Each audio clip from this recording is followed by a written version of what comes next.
kacu gahugu keza sagwa amahoro mubawe abana bawe bose wavyaye utekanirwe utunganirwe gahugu kacu umutima wa Afrika abansi bawe akanibona waratemvye niwatembagaye iyakuremye irakubona. Iyo ni nyubako y'icicaro gikuru c'ishirahamwe ryo kuziganya no kuguranana SOPEC yuguruwe n'umukuru w'igihugu Varisito Ndayishimiye kuri uyu wa 22 Ruhuma mwaka 2024, ikaba isanzwe iri mu gisagara ca Bujumbura mw'irohero ya kabiri kwibarabara ryitiriwe ku nkiko inimero 9. Jadamuru Kwizera serukira imbere y'amategeko iryo shirahamwe ryo kuziganya no kuguranana SOPEC yavuze ko icyumviro cyavuye mu bisongerezi mu ntwazangabo z'u Burundi zinjiye mu mwaka wa 2005. Tumaze gutahura ko urugamba rw'amasasu rwarangiye, ubu hagazeho urugamba rw'iterambere biciye muri bwa bumwe bwamye buturanga, niyo havuka icyumviro yuko twoshinga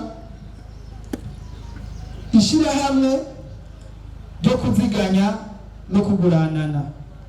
Icyo cyumviro duca tukibwira abanywanyi b'ishirahamwe riduhuza ry'ibisongerezi by'intwazangabo binjiye mu mwaka wa 2005 ariryo kaso 2005 mu mpfunyapfunyo, maze ababyifuza barashiramwo imitahe hamwe n'iryo shirahamwe nyene rirashiramwo umutahe.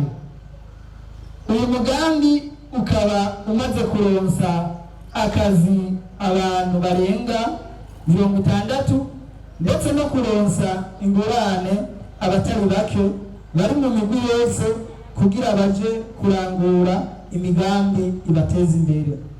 Yanasavye banki nkuru y'igihugu gutanga ingurane ku mashirahamwe yo kuziganya no kuguranana nayo ashobore gutanga ingurane ku banwanyi bavyifuza vyoroshe. Baranasaba n'umukuru w'igihugu cy'u Burundi kubaronsa ikibanza ciyaguye mu gisagara ca Bujumbura bo kubakwamo inzu nini ya iratiro muri ico gisagara c'ubutunzi kugira ngo bitegurire gushika kuri ya mbono kazoza y'igihugu. Mwijambo ryiwe umukuru w'igihugu cy'u Burundi Varisito Ndayishimiye yarabashimiye ku cyumviro bagize, acagirwa ko yigisha baraho uko bokura amaboko mu mpuzu bagakora imigambi y'iterambere kugira ngo bazoshike mu 2040 bayifashe 2060 naho bateye imbere. Uburimyi n'ubworozi niyo ntango y'ibintu byose by'iterambere. Rero barababajwe no kubona ikintu kimwe, aho umwenegihugu aba afise itongo agafata umugore n'abana bakaja kurima bakamara n'inzu ribariye, mugabo uwo muntu adashobora kuronka amahera yo kugura ifumbire n'imbutiro bandi, mugaca musanga ahantu hari kwingura nk'itoni 2 yimbuye ibiro 100. Muzobibona aho musanga umuntu yarimye akikokora mugasanga ibigori bisa n'umutaturenje. Muri umugoroba twatugize mugabo yo haba dufise ababwiza tunga bukuri, haba hari umuntu abaca avuga ati hewe ndaguha ifumbire ndaguhe n'imbuto ni washora uzocubira microfinance aho murabumvise. Umukuru w'igihugu yaramenyesheje ko bariko barondera inkwavu zigezweho bazigwize hama bazihereza bene gihugu mu ntumbero yo kwiza umwimbu. Yarahamagariye ivyo bisongerezi mu ntwazangabo z'u Burundi kurondera n'abandi baje hamwe baduza umutahe bongere bigisha bene gihugu kumenya kwijukira kubika mu mabanki. Mwomenya ko abarongoye iryo shirahamwe ryo kuziganya no kugurana na SOPEC baciye bagabira umukuru w'igihugu inka 2.